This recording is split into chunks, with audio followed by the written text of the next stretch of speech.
to Divinely Design Studio. My name's Nicole Reed and today we're going to make the Capital T Quilt Block. So let's get started.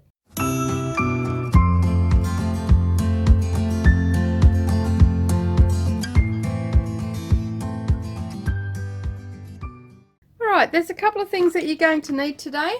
You're going to need some pins, a rotary cutter, a quick unpick, just in case, some thread snips, a couple of quilting rulers. So I've got a 6.5 by 12 inch ruler and also a 6x6 OmniGrid ruler.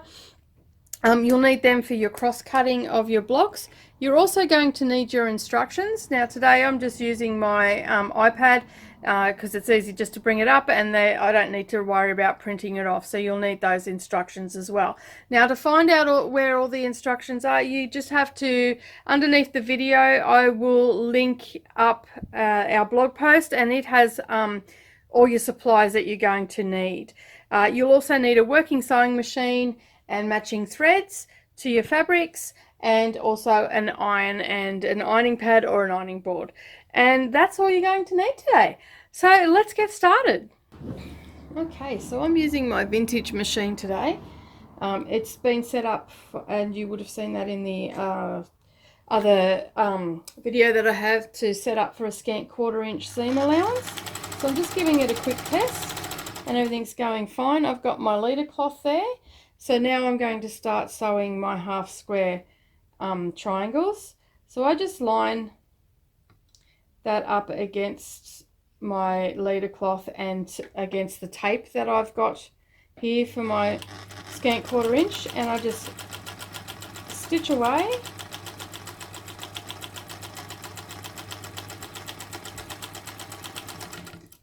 Then I grab my next one.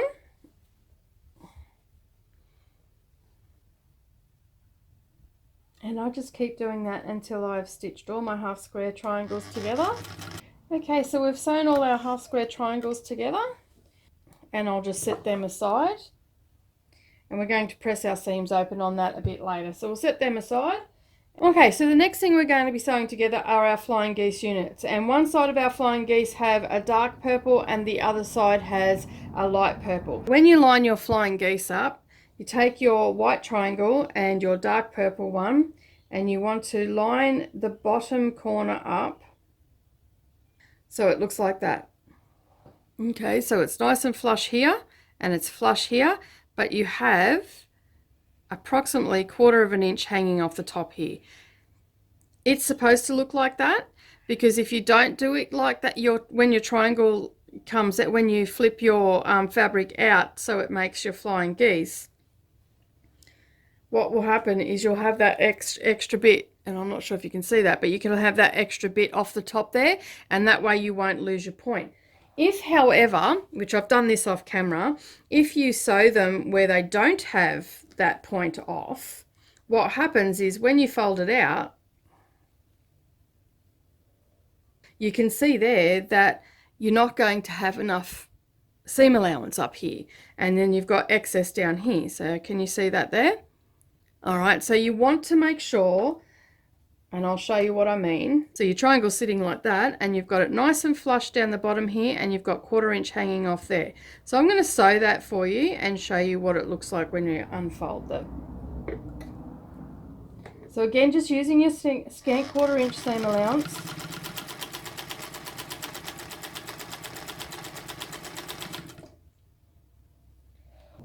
So when I fold that out, and remembering too that we are actually going to open our seams up. So when I fold that out, you can see there that I have room there for, I won't lose my point. So when I add this next one on, which is the light purple, which I'll do now. Okay, and you want to be careful not to stretch your fabric or anything like that, because what will happen is you'll warp your flying geese. Okay, all has gone well. I actually have a beautiful 1/4 inch seam allowance there that will allow me to sew these two units together. Okay, so at this point, just finger press everything open. You can see there that it's not warping or anything like that.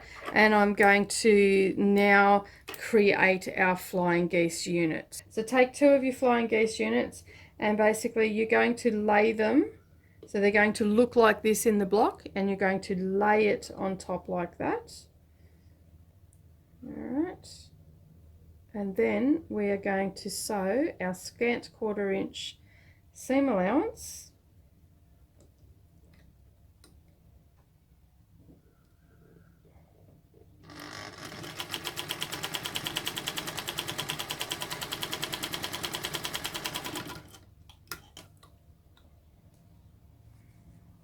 and you can see there that I haven't lost my point.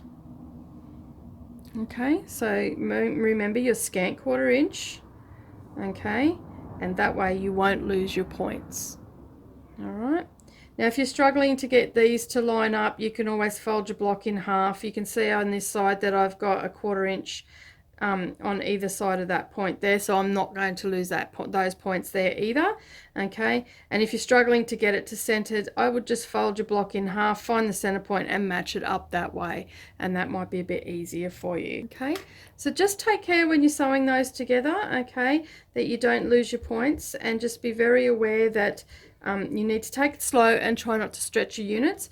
You need to make 4 with the dark purple on one side, okay, and the light purple on the other side, and then the other 4 you need to reverse that, so this purple would be on this side and this one will be on that side. Okay, so you can see here we've got 2 different ways that the flying geese go, so that's what we need 2 of those going that way, and 2 with the placement the opposite. So now we're going to put them into the final assembly. Okay, so now I'm going to start laying the block out. Now you would have seen our little tutorial in the group about our temporary design board, so I'm actually using that again today. So now we're going to start placing our stuff down. So we've got a half square triangle that goes in here, then we've got a flying geese, that the flying geese side of the dark purple is going to match that one, and the light purple over there. Okay, and then we put down our center block, which is our 4.5 inch square. Then we get our opposite to that one, we put a flying geese in, and then we get the other one, wherever I've put that, there it is, and we place that in. Then we put a half square triangle down here in light purple, another flying geese in, and then a half square triangle in there. Alrighty, so you can see there that that's how it's going to look, and I'm going to start sewing the rows together. Alrighty, so now we're going to do the final assembly. So you'll need to have some pins for this when we start when we start sewing all our rows together. So you've laid your block out, and now we're going to start with the top row. So we're going to take a half square triangle and a flying geese component, and we're going to put them together, right sides together,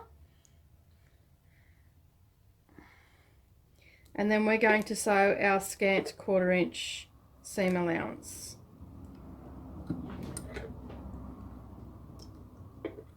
Making sure that we're keeping to that scant 1/4 inch, because we don't want to lose our points off the sides of our triangles. And if everything's gone well with your stitching, you will have plenty of room there, as you've seen earlier on. So you can see there that my triangle's lining up the top here, and I also haven't lost my point. So there we go. So you can see it's making like there we go. So you can see that. So that's lined up, and we haven't lost a point here. Alright, so now we're getting our light purple, and we're matching that up with the other side of the flying geese. Now you want to match up your diagonal seam. So grab a pin. If you don't pin, I would suggest pinning at this point, because it can move. So we've just lined that up there, and we're going to start stitching nice and slowly, stitching our scant 1/4 inch. There we go. Lining up the top, and I've got 1/4 inch there, so I'm going to be okay when I go to sew a sashing in. Alright, and let's continue with the rest of it. All right, so we're going to now put our center row together. To find the center of your block, I just make a little notch in it like that. So just finger press it, and then I line my triangle up with that. Okay, and I just sit that on top. And now when I sew this, I can see the junction there where I have stitched the flying geese. I want to aim to have my needle above that, so I know that I'm not going to lose my point. So just line everything up, find your center point of your square, put your center point of your, on that center point, put the tip of your flying geese there, and then just sew. And you can see there that I haven't actually lost my point. Okay, and that's what we're going for. And then you go to the other side and you do the same thing again, using pins if you want to. I'm not worrying about it today. That's it, we have our center block then. And then we repeat with the bottom row. We get our half square triangle and we attach it to our flying geese.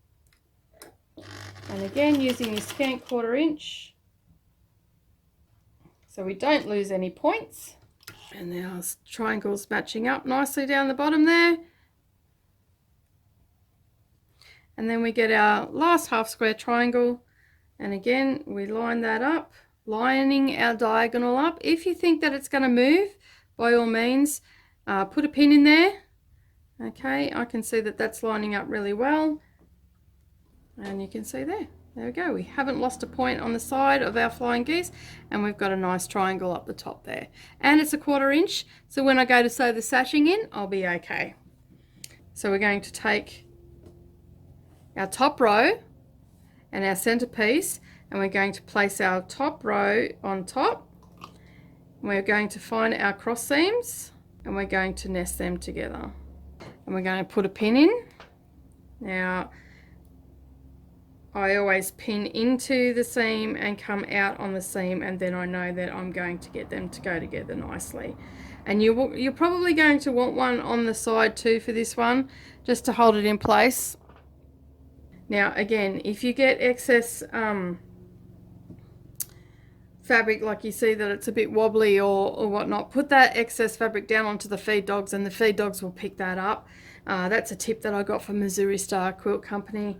One day she was quilting and she had a little bit of excess there. She put down the feed dogs, basically took up the excess fabric and made the block sit a little bit better.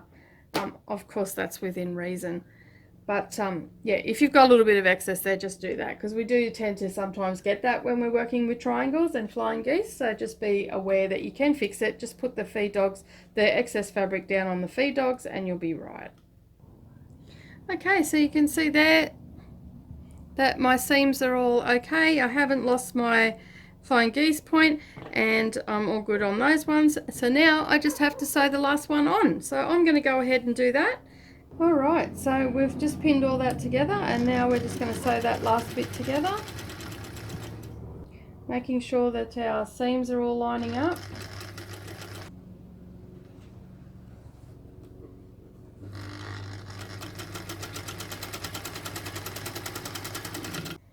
And we have our finished block, and it's gone together lovely. Nothing's moved. I haven't lost any points, and it looks really good.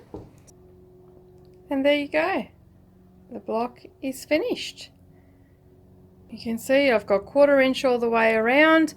I've got a little bit of thread trimming to do on the back and dog ears and stuff to get rid of those, but that's the block. Okay, so thanks very much for joining me today. I really hope you liked the tutorial on the Capital T block. It is a gorgeous block. You could just imagine a whole quilt done with this block. It would look absolutely fabulous. If you liked the video today, give us a thumbs up down below. Leave a comment and tell me what you thought, and consider subscribing to our channel so that way you don't miss out on any future posts that we put up. So thanks again for joining me today. My name's Nicole Reid for Divine Lee Design Studio. Have a great day, everybody. Happy quilting, and I'll see you again soon. Bye for now.